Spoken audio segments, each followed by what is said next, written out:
I never thought my story would start with a whisper. But that moment, in the cold exam room, with the doctor staring at the floor like he was afraid of his own words, something inside me shifted. He leaned close and said, "Someone is poisoning you." Just like that. No build-up, no warning. Just a sentence that cracked my entire life open. My throat went dry. My hands felt numb. I remember blinking, trying to convince myself I'd misheard. Poisoning? Me? An ordinary man who worked, paid bills, visited family, lived quietly. But before I could even respond, my phone buzzed. It was my son, Ryan. His voice came through soft, almost too soft. "Dad, how are you feeling today?" And that question, paired with that timing, it pulled something dark awake inside me. If you've ever felt the world tilt under your feet, like gravity suddenly belonged to someone else, that was me in that moment. I'll tell you everything, but first, if these kinds of stories hit you the way they hit me, stay with me. You won't want to miss where this goes. When I was younger, I imagined getting old meant slowing down. Maybe forgetting where I put my keys, maybe waking up stiff. But what started happening to me didn't feel normal. It felt wrong. Some days I woke up so dizzy I had to hold the wall just to walk. Other days my hands shook while I poured my morning coffee. And then there were the nights when I'd forget conversations I'd had just hours before. Everyone around me kept saying the same thing. "You're just getting older, Ethan. It's normal at your age. Don't overthink it." But deep down, I knew my body wasn't failing. Something else was. Ryan, my son, was the only one who seemed truly worried. Or at least, he acted like it. He called constantly, stopped by unannounced, took over simple tasks like sorting my pills or heating meals I'd made myself. At first I thought it was kindness. The kind of care a son gives when he realizes time with a parent is limited. But then, things started feeling off. He always showed up on days when my symptoms were the worst. He always insisted I eat the meals he brought, and he always watched me eat like he was waiting for something. Still, I pushed it aside, because that's what parents do. We give our children the benefit of the doubt, even when the doubt keeps whispering. When the doctor ran tests, I expected something simple. Vitamin deficiency, maybe early dementia. But when he walked back into the room with the results, he looked like he was carrying bad news in his hands. "Ethan," he said, voice low, "these levels aren't natural, not accidental. You're being exposed to something consistently and intentionally." I stared at him, unable to breathe. That's when my phone rang. Ryan's name lit up the screen. And his first question? "Dad, how are you feeling today?" The room spun. Something cold slid down my spine. Because in that moment, I realized I wasn't just sick. I was being hunted by someone who knew exactly how to hurt me. Slowly, quietly, until the truth disappeared with me. And for the first time in months, I felt a spark of clarity. I wasn't going to die like this. I was going to find the truth. One step at a time. I spent the rest of that day in a kind of silence that didn't feel natural. It felt engineered. Like my mind was trying to gather all the pieces I'd ignored for months. Maybe years. When I got home, Ryan was already there. He was sitting on my couch, legs crossed, like he owned the place. He smiled when he saw me, but the smile didn't reach his eyes. Not the way it used to when he was little. "Rough day?" he asked. I nodded, keeping my doctor's words locked deep inside. I didn't trust my own voice yet. Ryan stood up and walked to the kitchen. "I brought you dinner, something light. You've been looking tired lately." He said it casually, but something in his tone dug at me. The doctor's whisper replayed in my head. "Someone is poisoning you." I watched him move around my kitchen, opening drawers he didn't need to open, checking on pans he wasn't using. His hands were too familiar with everything, too comfortable, too practiced. He wasn't helping me. He was managing me. "Dad," he said, turning around, "you should let me handle your meds tonight. You mixed them up last time." I hadn't, and I knew I hadn't, but I forced a smile anyway. "Sure, go ahead." He seemed relieved, almost pleased, like he'd been waiting for that response. When he stepped out of the room, I quietly checked the pill organizer he'd set out for me. The evening slot looked wrong. The dosage didn't match what my doctor prescribed. One pill was unfamiliar, light green, no label. My hands started shaking, not from illness, from truth. I didn't confront him. Not then, not yet. I needed more than a suspicion. I needed something undeniable. After Ryan left, I dumped the food he brought straight into the trash and flushed the pills down the toilet. I cooked my own meal, something simple, something safe. For the first time in months, I slept through the night.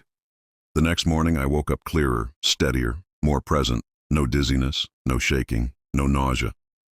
That alone terrified me, because it meant something I didn't want to believe. I wasn't sick.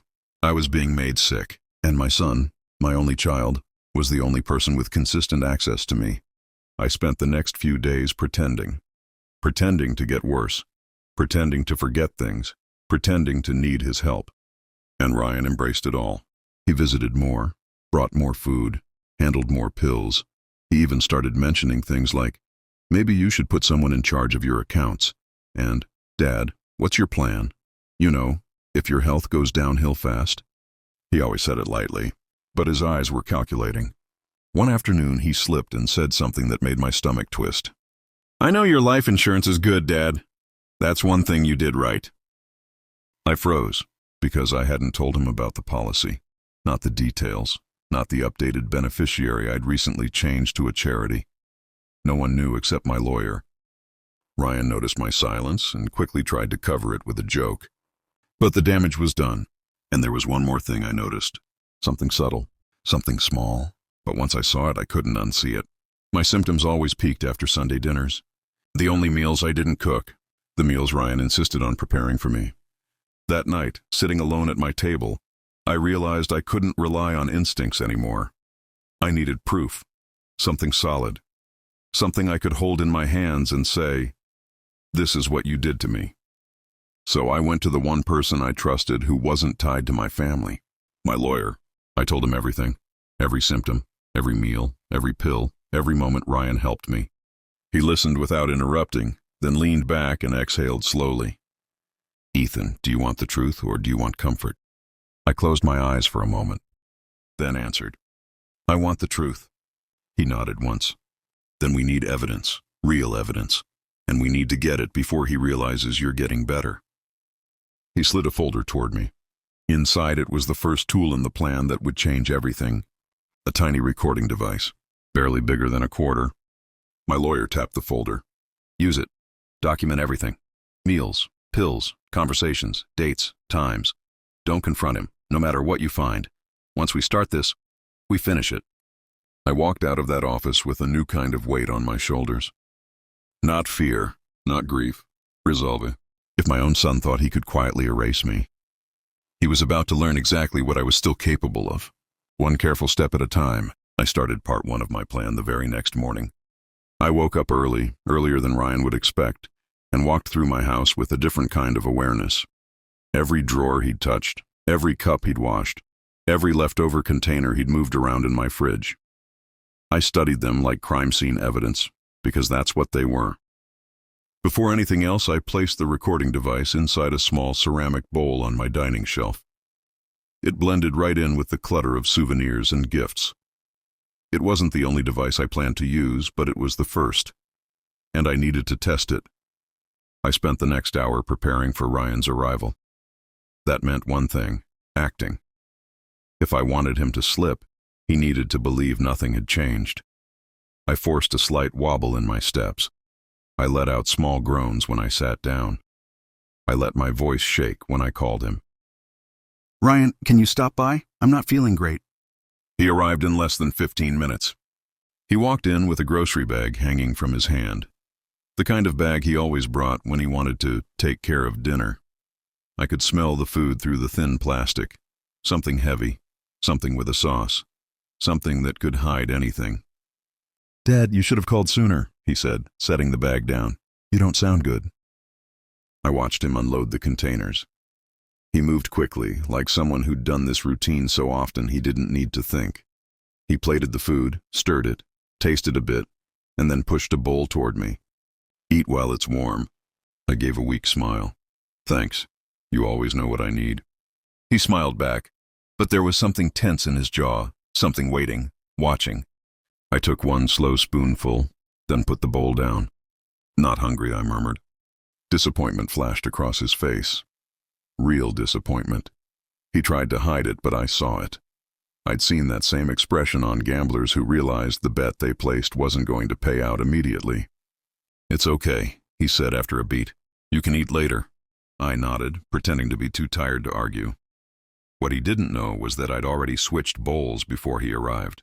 Mine was clean, untouched. His was the one still sitting warm on the counter, and my recording device was picking up every breath he took.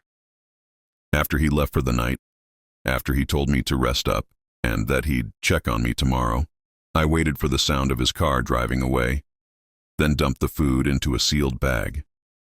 I labeled it Sunday, sample number 1. I froze it immediately. My lawyer was waiting for physical evidence, and I intended to give him everything he needed. The next week followed the same pattern.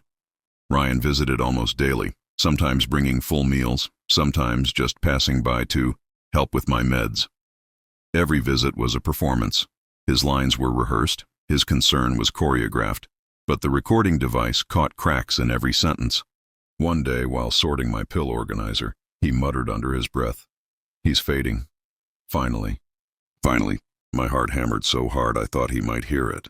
Later that week, he made another comment, one that revealed every piece of his motivation in 6 small words. Debt wouldn't exist if you planned better.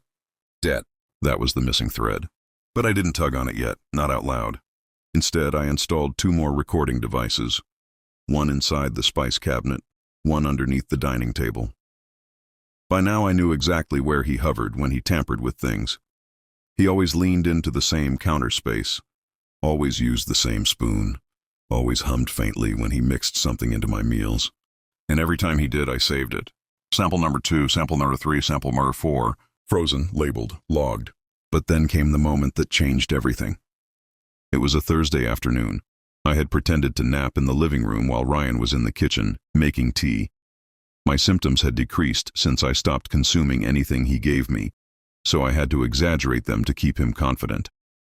I heard him open my cabinet, heard the clinks of jars, then silence, a long silence, too long. Then, in a low whisper, he said something that turned my blood cold. "If this doesn't work by next week, I'm out of time." Out of time for what? Before I could process it, my phone buzzed in my pocket. I glanced at the screen. Bank alert. Unusual activity detected. My stomach dropped. When Ryan left later that evening, I opened my banking app. My heart pounded as I scrolled. Large transfers, small ones, some reversed, some pending, but all connected to one name. His. He'd been pulling from my account slowly, quietly, testing limits. Days where he made me sicker corresponded perfectly with days he moved money. It was like he was ensuring I was too weak to notice. And then I saw it, a pending transfer for nearly everything I had left, scheduled in 6 days. 6, I breathed out slowly, trying to keep my heartbeat steady. It wasn't just the poisoning. It wasn't just control. It was total erasure, financial, physical, personal. He wanted everything, and he wanted it before I figured out what was happening. But he was too late. The next morning, I took the evidence I'd gathered, recordings, food samples, bank statements, to my lawyer. He spent 2 hours reviewing it. 2 hours of silence, pausing only to replay certain whispers from the recordings. When he finally looked up, his expression was firm. "Ethan, this is enough, more than enough." "What do we do next?" I asked.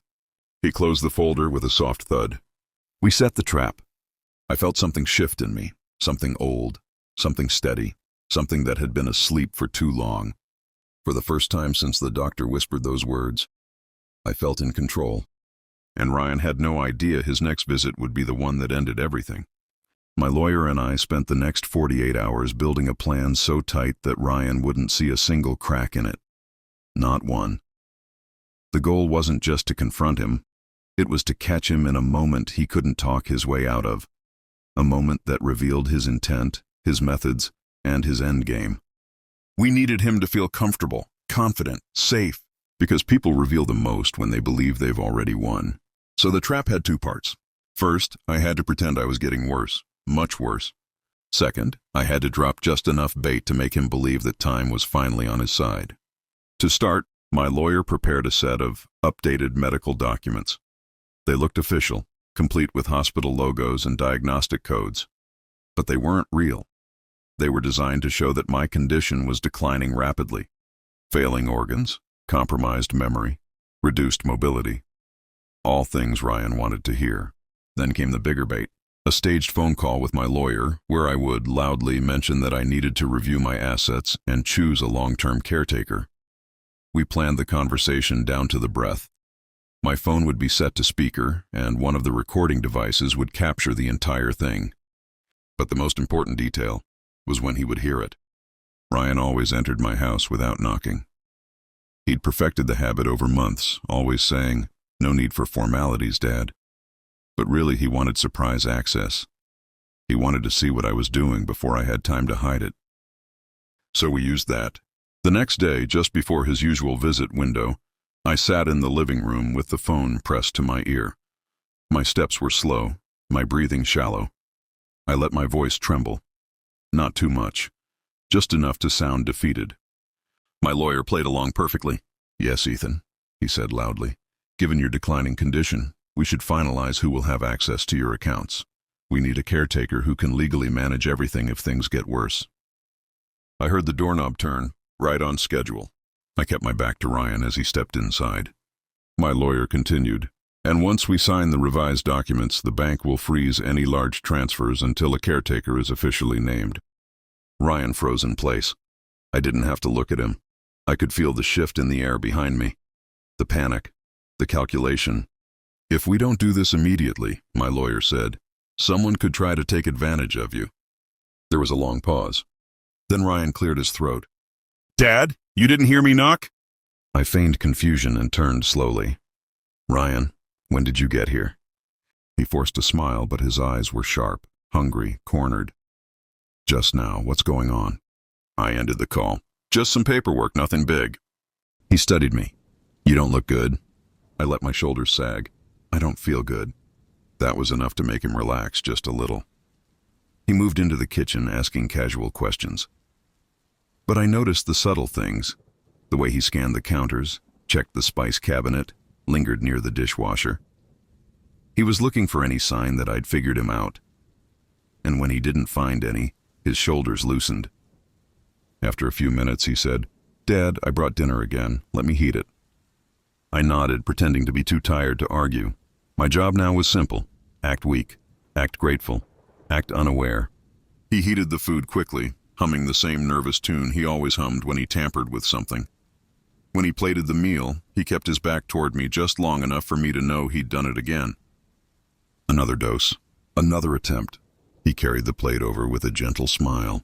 "Eat a little. You need your strength." I took the plate. My hands shook intentionally. "You're a good son," I whispered. Something flickered in his face. Guilt, worry, or just impatience? Probably impatience. I placed the plate on the coffee table, waiting for him to turn. When his back faced me again, I swapped it for the clean dish I'd hidden under a blanket. Then I pretended to eat.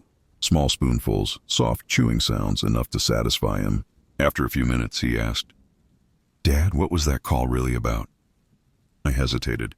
"Just documents. Stuff I should have handled years ago." "What kind of documents?" "The kind that decide who handles everything when I can't." His eyes sharpened. "And who's that going to be?" I let out a slow breath. "I don't know yet." That answer landed exactly the way my lawyer hoped it would. Ryan needed control. He needed access. And now he believed he had a countdown, a deadline. He didn't want me to choose someone else. He needed to act fast. He stayed longer than usual that night, hovering, watching, studying. He asked questions about my memory, my strength, my balance. He was assessing how much time he had left. When he finally stood to leave, he placed a hand on my shoulder. "You know I'll always take care of you, right?" His voice trembled with something that almost sounded like affection, but wasn't. I looked up at him with tired eyes. "I know." As soon as his car pulled away, I sprang into motion. I sealed the swapped dinner plate, labeled it Thursday, sample number 5. Moved the recording device, downloaded audio from all 3. My lawyer called an hour later. "Did he take the bait?" "Yes," I said quietly. "He thinks I'm choosing a caretaker soon." "Good. That means he'll come tomorrow. He can't afford to wait." "Tomorrow," I repeated. The final day. The moment the trap would close. but I wasn't prepared for what happened next. At 2 in the morning, I woke to the sound of someone unlocking my front door. My entire body tensed. Every hair on my arms rose. Ryan wasn't supposed to come until the evening. I slipped quietly out of bed and peeked down the hallway. Ryan moved through my home like a ghost, silent, swift, familiar. He went straight for my medication drawer, then the fridge, then the kitchen counter where I kept my tea. He wasn't adding a dose. He was increasing it. This wasn't a slow poisoning anymore. This was acceleration. Tomorrow was too late. The trap had to spring now. I stepped into the light of the hallway. Ryan. He froze. The look on his face. I will hear it in my nightmares for the rest of my life. Shock, fear, and then something darker. Dad, why are you awake? I took one step forward, because I finally know what you're doing. His eyes widened, his breath caught, his hands opened and closed like he couldn't decide whether to deny or attack. I held up the small recording device. Every word he'd whispered, every dose he'd mixed, every plan he'd rehearsed. It's over, Ryan. The last thing he said before everything shattered was a single broken sentence. You were never supposed to wake up. My name is Ethan Mercer, and if you've followed my story this far, then you already know the truth was a predator, quiet, patient, and always closer than I thought. For weeks, I lived with one terrifying certainty. Someone was poisoning me. My doctor had whispered it with a trembling voice. My symptoms matched it. My instincts screamed it. And every time I weakened, every time my hands shook, every time my chest tightened, my son Ryan would call. Always the same question. Dad, how are you feeling? Not, do you need anything? Not, I'm coming over. Always, always that one line. Like he was checking the progress of something. But last night changed everything. Because last night, I found the syringe, hidden behind the basement water heater. With residue my doctor immediately recognized. And today, the lab results arrived. The phone rang at noon. I knew the number. My doctor's direct line. Ethan, he said, voice tight. The toxicology panel is back. My throat closed. He continued. You were being exposed to ethylene glycol, a slow-acting cumulative poison, antifreeze. My legs buckled. I sank into the kitchen chair. Then came the part that made my blood freeze. This type of poisoning is almost always done by someone close. He didn't need to say it. I already knew. When we hung up, my phone buzzed again. Ryan, like clockwork. Dad, how are you feeling? My hands curled into fists. I forced my voice steady. I'm fine, I said. Better, actually. Silence. Confused silence. Then, better? That tiny shift in his tone told me everything. He wasn't worried. He was surprised and scared, because whatever he'd been doing, it wasn't working anymore. I needed proof, real proof. So I set the stage. I left the empty glass on the counter, the one he always refilled when he visited, the one he thought I drank from every night. But tonight, I stayed hidden in the hallway, lights off, phone recording. At 7:42 p.m., the door unlocked. Ryan stepped inside. He didn't call out my name. He didn't look for me. He walked straight to the kitchen, straight to the glass. He pulled a small vial from his pocket, a clear liquid. He tipped it into the cup. I felt my world tilt. My son, my only child, was murdering me by inches. The recording caught everything. When he left, I didn't cry. I didn't scream. I just sat at the table in the dark and whispered, "Why, son, why?" I called him an hour later. "Ryan, can you come over? I think I'm getting worse." He arrived in 9 minutes. He looked relieved. "Dad, you're pale. Sit down." "No," I said. "You sit." He froze. Noticed the phone on the table, the red recording light. He swallowed. "Dad, what's this?" "You tell me." His eyes darted, his breathing quickened. "Dad, I can explain." "Then explain." He sat, shoulders trembling, and then he talked. Everything, the debts, the loans he couldn't repay, the gambling he hid for years. He thought if I died peacefully, he'd inherit the house, the pension, the life insurance. He thought it was victimless because I wouldn't suffer long.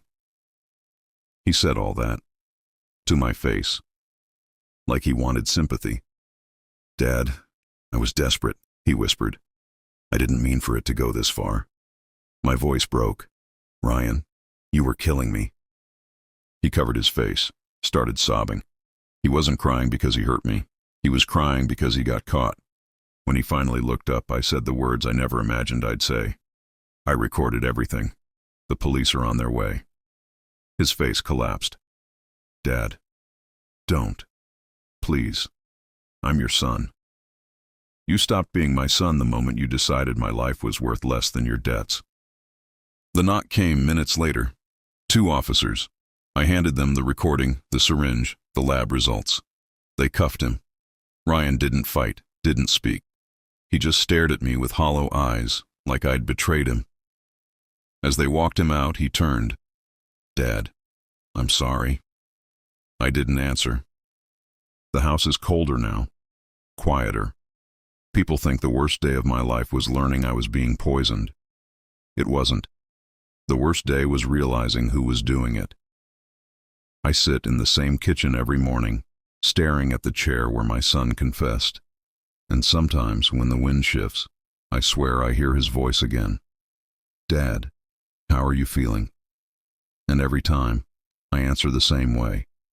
Better now. Because the truth, no matter how much it hurts, is still safer than the lie that almost killed me.